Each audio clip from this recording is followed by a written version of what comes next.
Hello, everybody. We'll get started here. I'd like to thank you for joining the Nevada Department of Wildlife for a conservation education program. And this is the Waterfowl workshop, which is about ducks, regulations, and ethics. And we're going to talk some about statewide federal refuges, state wildlife management areas. And this is one of a three-part series. This is a family program. It's rated PG. Profanity or inappropriate behavior will not be tolerated in the chat or in the question and answer. All questions in the chat box or question and answer box should be on our topic. Failing to follow those guidelines will result in being muted in the chat or the question and answer, or being removed from the live stream entirely. So if you're somewhat new to Zoom, down at the bottom you'll see a couple boxes, one that says Q&A and one that says chat. For this particular workshop, we've just got the Q&A open, so please feel free to click on that box and type in your question. We have a series of panelists that are there to answer questions. And if we get a question that we need some more research on, we'll get your name and we'll get back with you with that correct information.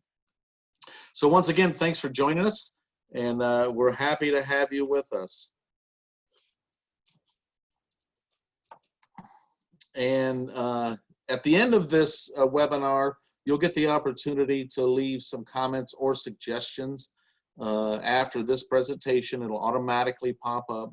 And it will allow us for some future presentations and maybe even some topics that you're interested in that you would like to see on some of these webinars. So remember to please type your questions in the Q&A box.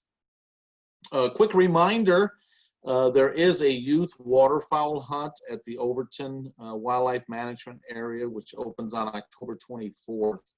Those reservations will be accepted the previous Monday, which is going to be October 19th, by calling the 1-855-542-6369 number. And you can make a reservation that way. So take a youth outside for us. They would love it. It's a great experience, and you'll get to see some of the Overton Wildlife Management Area as well.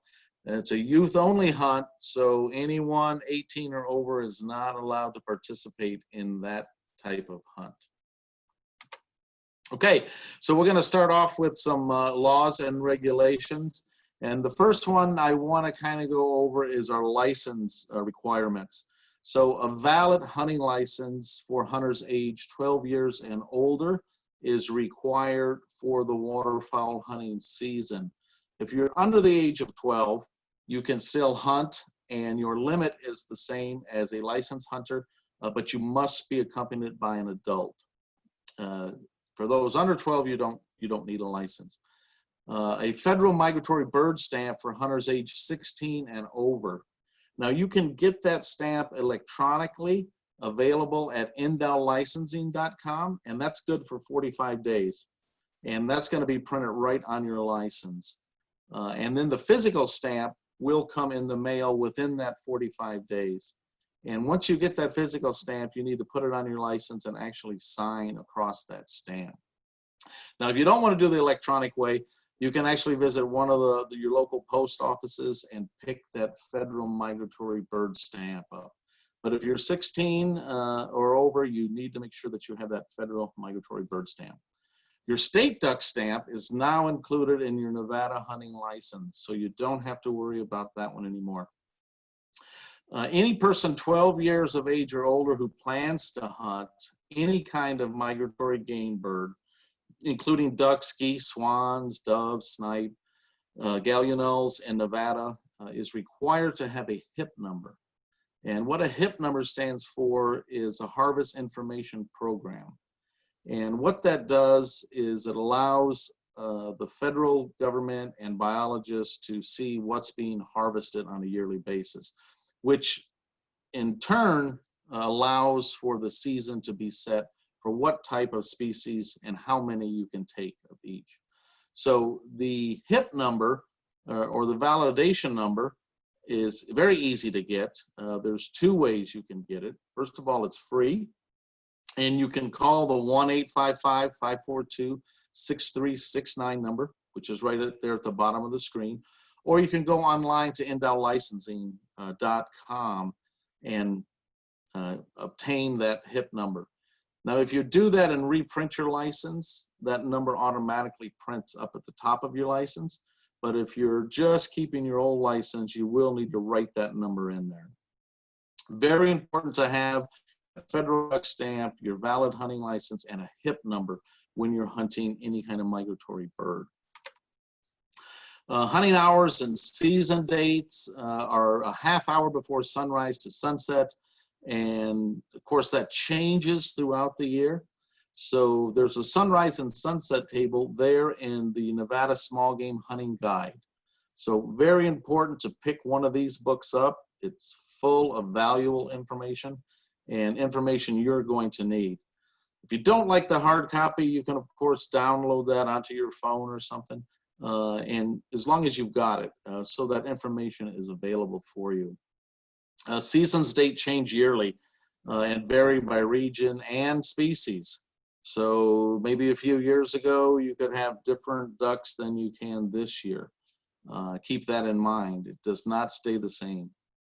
Season dates can also be found in this waterfowl and upland game guide. Let's talk a little bit about some of our shotgun requirements for hunting waterfowl. First of all, we need to have a plugged shotgun that's capable of holding no more than 3 rounds. And that would be 1 round in the chamber and 2 rounds in the magazine. Now, if you have a break action shotgun or a double barrel or a single barrel, you don't have to worry about that. But if you have a firearm that's capable of holding more than 3, it needs to be plugged so that it can only hold 3. Very important when it comes to the migratory bird hunting. No shotgun is allowed larger than a 10 gauge. And when it comes to our shot, there's tons of non-toxic shot. And you might hear me say this a couple times, and sometimes I repeat some things, and it's because it's very important, and it's really what we run into a lot of times with people in the field who say, you know, they didn't know or they should know. So shotgun ammunition in 3 things. Most people use steel, tungsten, or copper. And those type of non-toxic shot can be found in several varieties, as you see listed there on the left. Some of these can be pretty costly. So it's up to the individual, whatever they would like to use, as long as it's a non-toxic shot. Anytime you're on a federal or state management area, you cannot have in possession any toxic shot. So make sure it's non-toxic. It'll say it right on the box whenever you go to purchase it.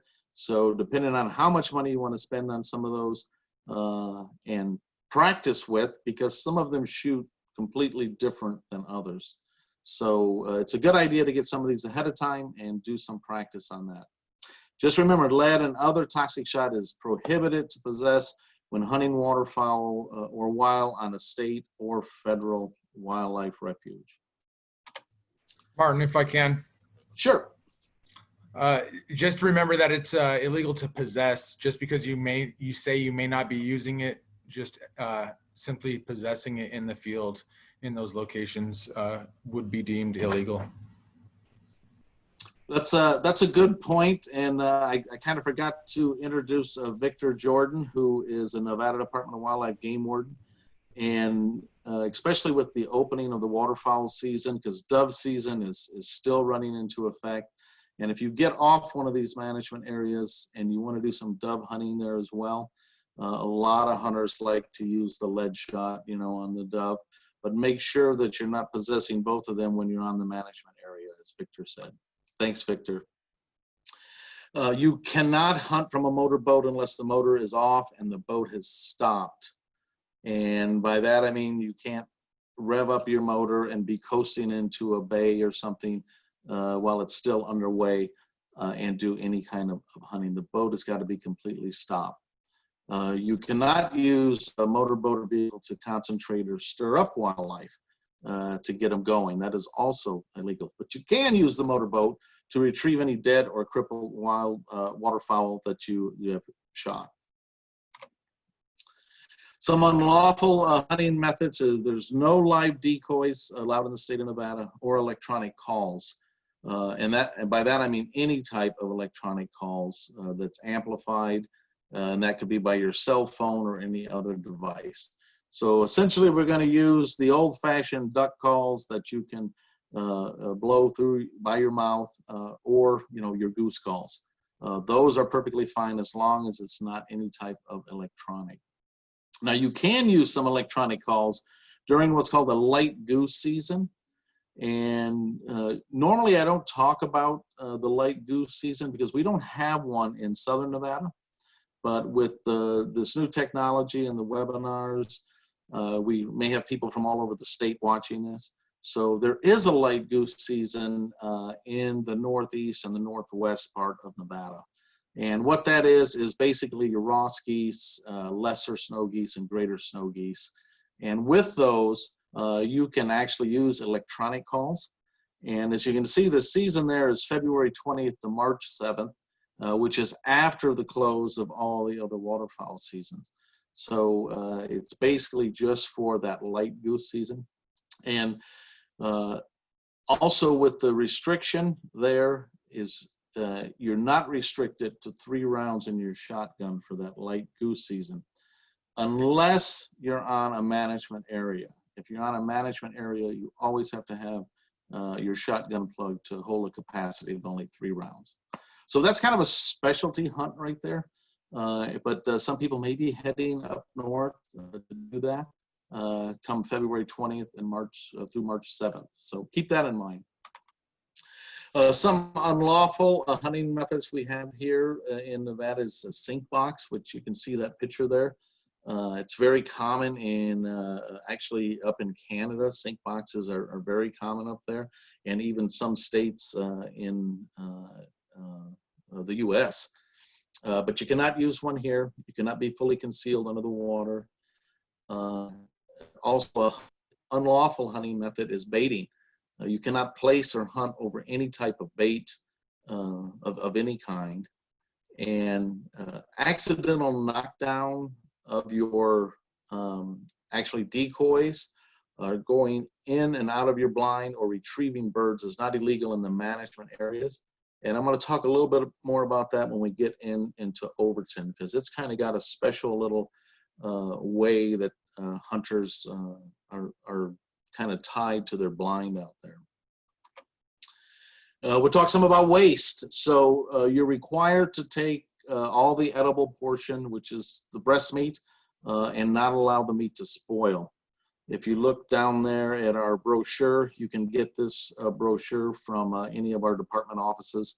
It tells you the legal portions of meat that you need to take for game animals as well as game birds. You're required by law to make a reasonable effort to retrieve any dead or crippled waterfowl that comes to be. You must have some means to retrieve downed birds, waders, a dog or a boat, or the old-fashioned footwork. So keep that in mind whenever you're going to certain places where there may be a large pond or something. If you don't have any means to retrieve that waterfowl, you need to think twice before shooting over that pond. Transporting. Birds that are in the field or being transported are required to have a fully feathered head or wing attached to them. And if you're transporting for birds or transporting birds for another person, they must be tagged with the hunter's name, signed by the hunter, address, date taken, and the total number of species of birds. Remember, you cannot transport more than your possession limit. So this tag here, the yellow tag on the right, is just an example. There's no specific tag you have to have if you're transporting for someone, but it has to have that information in there. You can actually make up your own tag as long as it's in there. And just to be clear on transport more than your possession limit, this year's quota, which we're going to go over in a minute, is 2 hen mallards. So if I have 2 hen mallards and you have 1 hen mallard, I cannot transport that for you, whether I have this tag on it or not, because that puts me over that possession limit. Not many people, transport their waterfowl for other hunters. Typically, you're hunting together and you travel out together as well. But just in case you end up with that, it needs to have a tag with the hunter's information on it. ID your waterfowl. At the beginning of this webinar, I mentioned that this is a series of webinars that we're putting on. And next week, we have a waterfowl ID seminar. So we're going to show a little bit here on some ID. But next week, if you could join us, it's going to be a fantastic webinar on how to ID your catch. Remember, limits change yearly. It's your responsibility to know the laws each year and know how to identify waterfowl in both the air and in your hand, and be able to identify both game and non-game species, and don't mistakenly shoot swans, pelicans, cormorants, or grebes. So sometimes people think, well, are there pelicans down here? Am I even going to have that problem? Yes, we've had pelicans drift in, especially during storms and stuff. So keep that in mind. Here's our daily bag limit for the 2021 season. So you get a total of 7 ducks per day. And that opens on October 31st, 2020. So out of those 7 ducks, you can have no more than 1 pintail, 2 hen mallards, 2 redheads, 2 canvasbacks, and 2 scaup. Now the scaup doesn't open until November 7th. So it's a different start of the season. So if you're out there that first week of duck hunting in southern Nevada, the scaup season does not open until 11/7 of 2020. So a difference from the other waterfowl. You are also allowed to have 8 snipe, which opens October 31st. So the 2 scaup is not on top of your 7 total. Okay, so don't confuse that, because as you see there, I have a total of 9 ducks there, but I say there's only 7 total. So if you get 2 scaup, it counts for your 7 ducks total. To our right there, we've got a few pictures of some. The one on the very top left is a redhead, and the one directly underneath it is a canvasback. As you can see, they're somewhat similar. One of the easiest way I always remember the redhead is if you look at its head and you go right around this area right here, it's kind of round. And I just remember the R being round and redhead. Where if you look at the canvasback, this is much more of a slope here. It doesn't have that roundness that the one up top does. Everybody should know what this is over here. This is a hen mallard. And this is a pintail. These are somewhat easy to identify in flight because of that long tail. They stick way out there, somewhat easy to remember. This is a snipe down here, and yes, despite what everybody may think, there is snipe hunts. It's not just a gag that somebody's going to play on you to go snipe hunting. So your limit for this year is 8 snipe. And then also here's our scaup. Which is it's a beautiful duck, and remember, this is the one that has its own season, and you can get 2 of those per day on your daily limit. We'll move on to some geese. So you can get 4 Canada geese and 4 brants. Now the brant is the one on the far right there with the dark head and midsection. Occasionally these will drift in. You don't see them too often. It's more of a saltwater geese than anything. It's got a special adaptation where it can actually drink salt water. So you'll get them all down the coast of Oregon, Washington, California, and can even drift down as far down into Mexico. But occasionally we'll get some over here. Then we have our white-fronted geese, which is a limit of 10. And then we move into the snow or the Ross geese, which are the two on the right here. So this is our snow geese. And I'm going to use my same technique on this one because you see these look very similar. And this one down here is a Ross goose. And if you look how rounded this is, I do the same thing with the R word. The Ross has the rounded type head. Has a little bit shorter bill than this one. But these two geese here are what we call your limit of 20 is in singular or aggregate. So you can get 10 Ross and you can get 10 snow, or you can get 15 Ross and 5 snow, but you can't go over 20. They also, these two birds can mate together, and then you'll end up with a hybrid. And if you think those are hard to tell apart, when you get the hybrids, they're even tougher. You'll have one person say it's a snow, one person say it's a Ross. So remember the snow geese, whether it's a Ross or a snow, those are in aggregate, meaning a total of 20, no matter which they are. Then we have the 25 coots, which is here on the far right-hand side, and 25 moorhens or gallinas, which they are called kind of one and the same. Some people call them moorhens, some people call them gallinas. And a while back, I believe it was around 2011, the American Ornithology organization split that season, much like, or not the season, the species, much like they did the blue grouse and the dusky and the sooty. Wildlife management areas and federal refuge. It is your responsibility to know the laws specific to the management areas or the refuge that you're hunting in. Now I put this one in here just for Anagen because this is something new this year that they changed in their regulations. And that is that you can only have 25 or fewer shells with you when you go in to hunt. Now that's per person. But you know, I've seen a lot of people take 3, 4, 5 boxes of shells when they go in there. But this year at Anagen, it's only 25 or fewer shells.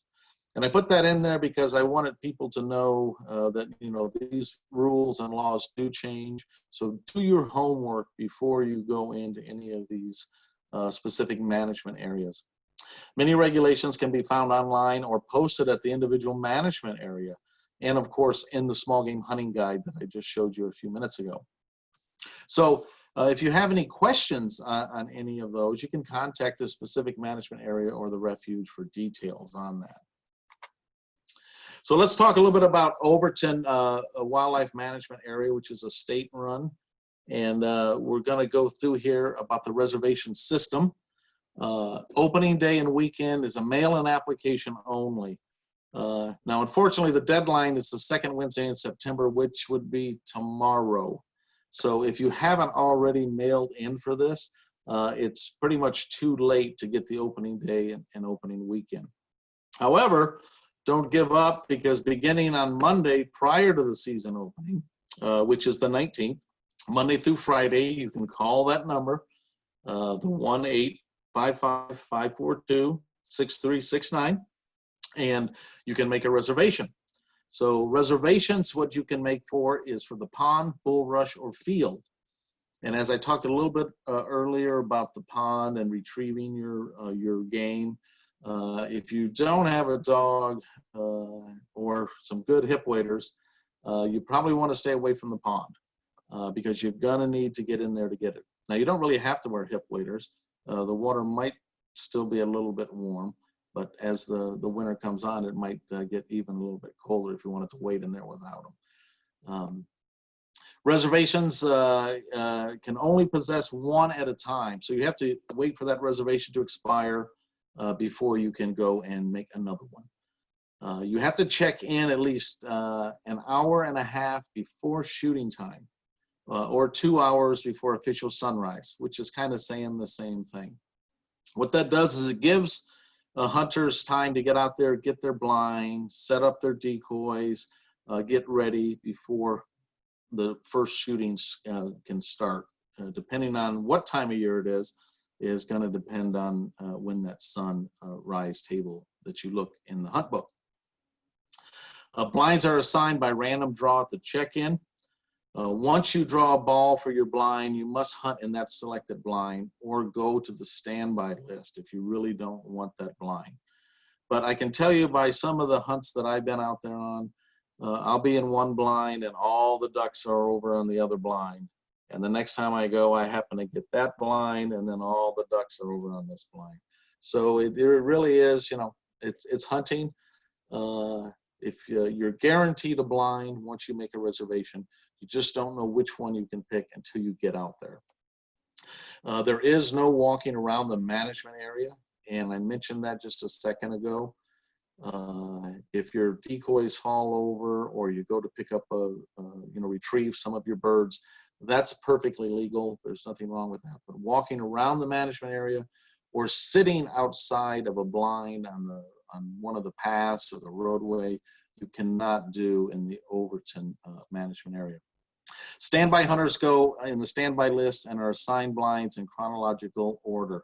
So if you just don't like a blind you want and you want to go by the standby list, there's other people there, they're going to be in front of you because they've already put their name in on the standby list. Opening day and then even hunting days during the waterfowl season. Obviously, the opening day is on the 31st of October, which is an odd day, but then we go to even days throughout the rest of the season. You will notice too in the regulation book, there's a time frame in there that the hunting season closes for a couple days and then it reopens back up. And the reason for that is we're only allotted so many days to hunt migratory birds by the federal government, and we want the hunt to end on a weekend. So by closing it during the middle of the season for a couple days, it allows the season to close on a weekend, which it does this year. It's closed to hunting upland game birds and mammals during the waterfowl season. And once again, you must possess non-toxic shot while on the management area. You must check in prior to hunting to receive your assigned blind. And you must hunt from that assigned blind, which they are clearly marked out there. Make sure you bring a flashlight. Prior to leaving, you must turn in your card. So when you check in and get your blind, you're going to receive a card. And this card you have to turn in when you leave, whether you got something or not. And if you did harvest some birds, you need to ID them and write what type of birds you got down. So our managers out there can keep track of what's being harvested in that area.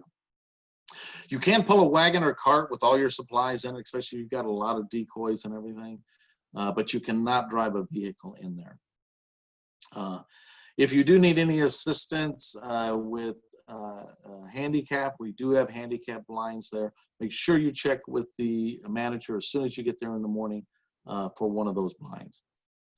Failure to check in or check out can result in a citation and loss of hunting privileges on the wildlife management area. So this is a little schematic of the area here, and you can see where we have some ponds, and this particular map here calls it a marsh, which is the bulrush. Whenever you go to make your reservations, you're going to choose one of these categories. It's either going to be the pond, the marsh, or bulrush, or the field. So like I said, if you don't have a dog or some good hip waders, you probably want to stay away from the ponds. The bulrush and the fields are great. You can walk around in them. I would suggest some rubber boots, because even the field, even though we haven't had any rain, those managers out there are watering those fields and everything, and they can be muddy. Now, I don't know the exact number of blinds that are going to be available. However, if you get a reservation, there will be a blind for you. Sometimes some of the blinds suddenly get closed. I remember one year we had a large hornet's nest that ended up in one of them, and so it was open earlier, but suddenly we had to close it. So we don't really know which ones will be open, but if you have a reservation, you will have a blind by the time you drive out to Overton. And keep that in mind too, when you drive from the Las Vegas area to Overton, you're looking at, you know, a 2 o'clock in the morning departure, just so you can get there by 5 o'clock to be there 2 hours before shooting time. So that's why you're guaranteed a blind.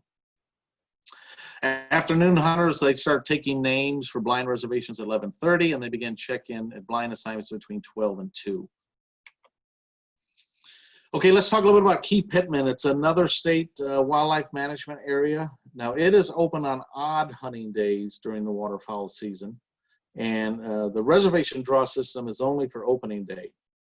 So any other odd day, you basically show up in the parking lot, and when you walk through the gate, you're also going to pick up another one of those cards. You have to have the card with you, and you have to fill it out, and you have to leave it at the parking lot whenever you leave. Fill out that card with all your information on the birds harvested. There are no boats with motors allowed on the lake during the waterfowl season. However, only manually powered boats, canoes, and kayaks are allowed. So if you have a boat that you would like to use, Key Pitman would be a good place for you to use it. There is no boats, remember, on the Overton area. So you're either going in those ponds with a dog and or hip waders. And sometimes the pond in Overton is fairly deep, so hip waders don't do you much good. But you can use a boat at Key Pitman as long as it's manually powered. Anagen now is open hunt days are Tuesday, Thursday, and Saturday. And you can see why I tell you to check with each one of these areas because they each have different specific rules. Don't mix up the day and show up, you know, on a Wednesday at Anagen because you're not going to be hunting. There's no gas-powered boats allowed on Anagen, but boats can be manually propelled or have an electric motor. So each one of these areas has a little bit of a special rule to it. At Anagen, there is no improved boat launches, so make sure you take a couple strong people with you if you're going to be carrying a rowboat down in there. Once again, I'm going to refer you to the Small Game Hunting Guide. This has all your information in it. It has phone numbers to all the federal refuge, and you can contact anyone at the Endow office number as well in here for information on the state management areas. Also, we have Operation Game Theft, which has been going on for some time. It's a 1-800-992-3030 number. You can remain anonymous if you want to and report violations. And this also goes for self-reporting if you make a mistake. This is the number to call and say, you know, I've accidentally harvested over my limit on a hen mallard or a pintail. This is the number you want to call before you end up getting checked or stopped ahead of time. We're going to talk a little bit now about some field etiquette, and one is to respect other hunters, and this mostly goes for anywhere you go hunting, and one is give other hunters plenty of room when it comes to waterfowl hunting. Now, at Overton, because you're assigned blinds, you're pretty much spread out, and that's why it's important that you are going to go to your blind and you stay in your blind. If you're leaving early out there because you've reached your daily limit or whatever, you walk out as fast as possible, because if you're walking by some other people's blinds and ducks are flying in the air, you know, they tend to not come down if somebody's calling them or they see other decoys. So try to move out of there as fast as possible. If you're at Key Pitman, there is no blinds per se that are set up that you have to go to. You can kind of go in there and pick your own spot. With that being said, if someone is set up, you know, in a spot, don't crowd in on them. It's basic hunter etiquette. It also is important safety issues associated with being too close to one another. Also, don't shoot birds that are working on another hunter's decoy set. They've been out there early and set up their stuff. Imagine if it was you and you set up your stuff, you wouldn't want someone else crowding in on you as well. There are plenty of birds out there for everybody, and it makes it even more enjoyable when you do it the right way and you have a lot of fun at it. and you don't crowd other hunters out. I was minimum of 100 yards being away from other duck hunters in the area, and 200 would be optimal for both hunters to be that far apart. Respect the birds. It's your responsibility to portray hunting in a proper manner for future generations to enjoy. I mentioned at the beginning of this presentation about our youth hunt, and would love to have some of you guys take some of our youth out hunting. It's just a fabulous thing. It's a little early, but they would love to go, I'm telling you. Every year for the past few years, we've had a special event at Overton area called Ducks and Donuts, and we put on kind of a big breakfast there, donuts and coffee and stuff in the morning. Unfortunately, with this year's situation with the pandemic and everything, we were unable to do that this year. But keep your eye open and our website because we do got a lot of plans for a lot of more stuff coming up in the future. Don't cripple birds and make no effort to retrieve them. Not only is this illegal, like I said, you must have some waders or dogs, some way to go after these.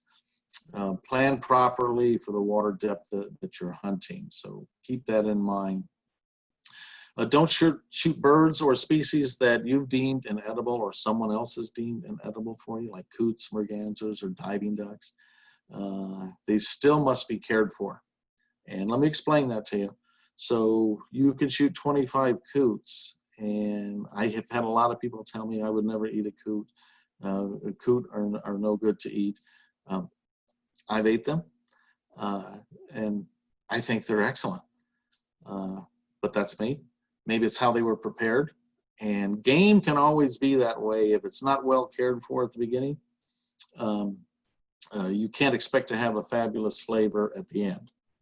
So, don't leave your ducks laying in the back of the truck. Care for them like you would anything else. If you went into a grocery store and bought a T-bone steak, you're not going to throw it in the back of the truck and drive home with it, right? So respect the birds, take care of them. If you really don't want to eat coot because maybe you've tried it before and you don't like it, or maybe someone's just told you that, then don't shoot them because you still have to breast them out. You still have to leave a fully feathered head or a fully feathered wing attached to them, and you still have to care for them because there's a season on them and you have a hunting license. So keep that in mind. Also respect the wetlands.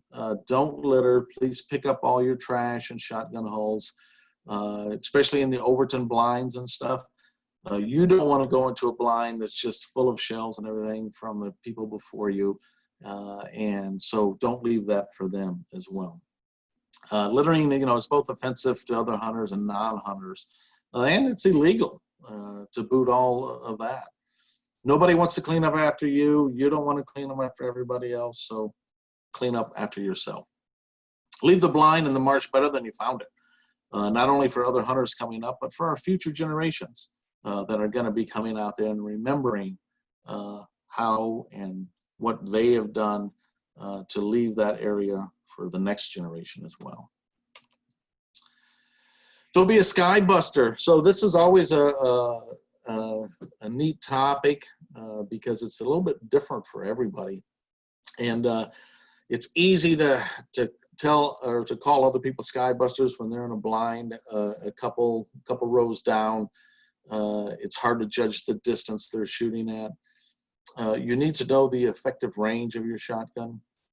Typically, it's 40 yards or less, but if you're using a special choke, a full choke, depends on what type shot you're using. You can even go a little farther than that, 50 yards.